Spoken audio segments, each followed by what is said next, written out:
جب بچہ فرائض کرنا شروع کرتا ہے، کچھ لوگ محبت کرنے والے ہوتے ہیں تو کچھ لوگ الفاظ کسنے والے بھی ہوتے ہیں۔ دیکھو مدرسے میں کیا کرتی ہے،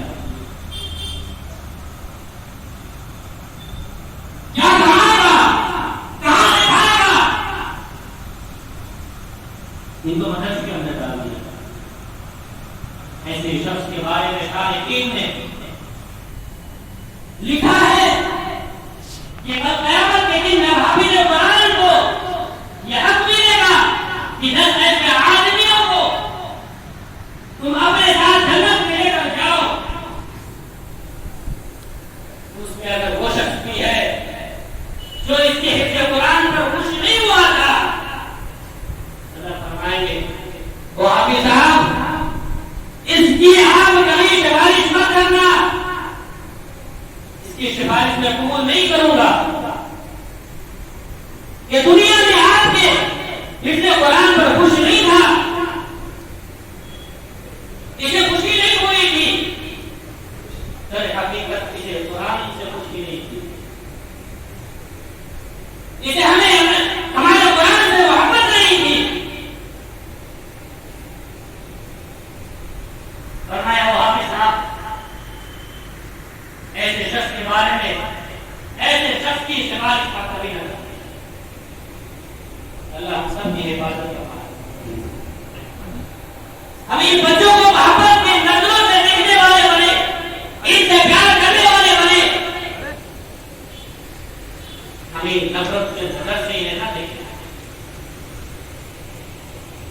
وقت زیادہ ہو رہا ہے، بس میں اپنی بات کو مختصر کرتا ہوں۔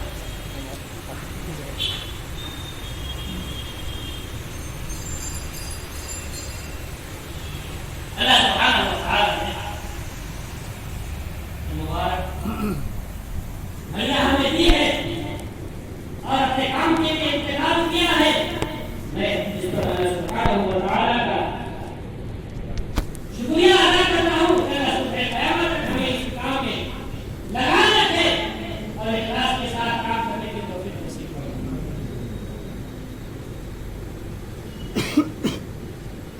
یہ ہمارا مستقبل ہے، ہم اس پر توجہ دیں، اپنے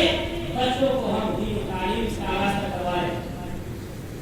انہیں مکانی اور مدارس کے اندر اپنے بچوں کو داخل کرائیں۔ جہاں ہم اسکول میں 4 بچوں کو ڈالتے ہیں، فرمایا تم ایک بچے کو اپنے مدارس کے اندر داخل کرواؤ، فرمایا اقدامات انسان کی قد عملو، جب انسان بن جاتا ہے تو دوسرے کے اعمال کا محتاج ہو جاتا ہے، لیکن کچھ عمل ایسے ہیں جس کا ثواب اس سے پہنچتا رہتا ہے۔ فرمایا ولد صالح،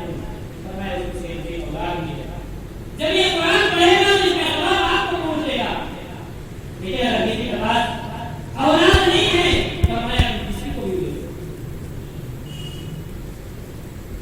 کسی بھی یتیم کو لے لو، کسی بھی غریب بچوں کو لے لو، اسے تم دینی تعلیم سے آراستہ کروا دو، فرمایا اسے یہی تمہارے لیے نجات کا سبب ہو جائے گا۔ ہم ان باتوں پر دھیان دیں گے۔ اب میں اپنی